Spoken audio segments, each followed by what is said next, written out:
Hi friends, എല്ലാവർക്കും ഹന്നാസ് റെസിപ്പീസിലേക്ക് സ്വാഗതം. ഇഞ്ചിയുടെയും വെളുത്തുള്ളിയുടെയും paste എങ്ങനെ കുറച്ച് നാൾ ഫ്രിഡ്ജിൽ കേടുകൂടാതെ സൂക്ഷിക്കാൻ പറ്റും എന്നുള്ളൊരു വീഡിയോ ആണ് ഞാൻ ഇന്ന് ചെയ്യാൻ പോകുന്നത്. ഈ ഇഞ്ചിയുടെയും വെളുത്തുള്ളിയുടെയും പേസ്റ്റ് ഉണ്ടാക്കാൻ വേണ്ടി ഞാനിവിടെ ഒരു 150 ഗ്രാം ഇഞ്ചിയും അതുപോലെ തന്നെ 150 ഗ്രാം വെളുത്തുള്ളി എടുത്തിട്ടുണ്ട്.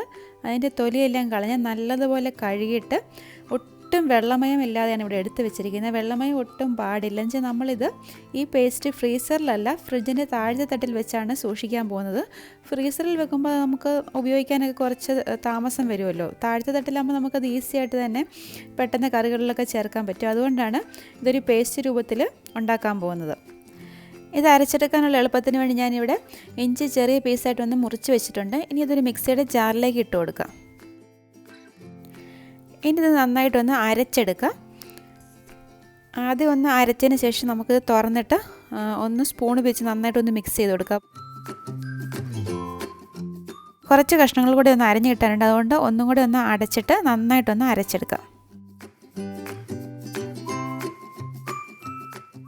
ഇനി ഇഞ്ചി വെളുത്തുള്ളി പേസ്റ്റ് കേടാകാതിരിക്കാൻ വേണ്ടി ഇതിൽ ഒരു ടീസ്പൂൺ ഉപ്പ് ചേർത്ത് കൊടുക്കാം. പിന്നെ ഒരു 1/2 ടീസ്പൂൺ മഞ്ഞൾപ്പൊടിയും പിന്നെ ഒരു 3 ടേബിൾ സ്പൂൺ ഓയിലും കൂടി ഞാൻ ഇതിലോട്ട് ഒഴിച്ചു കൊടുക്കുന്നുണ്ട്.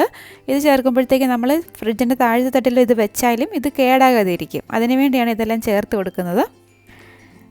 ഇതെല്ലാം ചേർത്ത് കഴിഞ്ഞതിന് ശേഷം ഒന്നും കൂടി ഒന്ന് നന്നായിട്ടൊന്ന് അടിച്ചെടുക്കണം.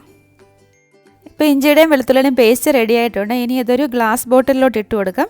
ഈ ഗ്ലാസ് ബോട്ടിൽ നല്ലതുപോലെ കഴുകി ഉണങ്ങിയ, അതുപോലെ തന്നെ ഒട്ടും വെള്ളമയം ഇല്ലാത്തൊരു ബോട്ടിലാണ്. ഈർപ്പം ഒട്ടും പാടില്ല.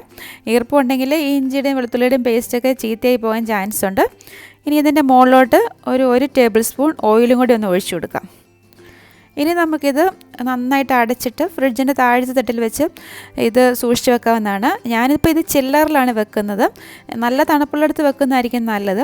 പിന്നെ അതുപോലെ തന്നെ നമ്മൾ ഓരോ പ്രാവശ്യം ഇതിൽ നിന്നും ഇഞ്ചിയുടെയും വെളുത്തുള്ളിയുടെയൊക്കെ പേസ്റ്റ് എടുക്കുമ്പോഴും എപ്പോഴും നല്ല ഉണങ്ങിയ സ്പൂൺ കൊണ്ട് മാത്രമേ എടുക്കാവുള്ളൂ. അത് കഴിഞ്ഞ് നല്ലതുപോലെ അടച്ചിട്ട് ഫ്രിഡ്ജിൽ വെച്ച് സൂക്ഷിക്കാവുന്നതാണ്. ഇതിപ്പോൾ ഒരു 2 ആഴ്ചത്തേക്കുള്ള ഇഞ്ചി വെളുത്തുള്ളി പേസ്റ്റ് ഉണ്ട്. പിന്നെ ഒരുപാടൊന്നും നമ്മൾ ഉണ്ടാക്കി വെക്കാതിരിക്കുകയാണ് നല്ലത്. ഒരു 2 ആഴ്ചത്തേക്കൊക്കെ മതിയാകും. പിന്നെ ഇതുപോലെയൊക്കെ നമ്മൾ ചെയ്ത് വെക്കുകയാണെങ്കിൽ നമ്മുടെ പണിയൊക്കെ എളുപ്പമാകും. റമദാൻ മാസത്തിലൊക്കെ പ്രത്യേകിച്ച് എല്ലാവരും നല്ല തിരക്കൊക്കെ ആയിരിക്കുമല്ലോ. അപ്പോൾ ഒത്തിരി കുക്കിങ്ങൊക്കെ ഉണ്ട്. ഇതുപോലെയൊക്കെ ചെയ്ത് വെക്കുകയാണെങ്കിൽ നമുക്ക് ജോലി എളുപ്പമാകും. ഇതിൻ്റെ വീഡിയോ നിങ്ങൾക്ക് ഇഷ്ടമായെന്ന് വിചാരിക്കുന്നു.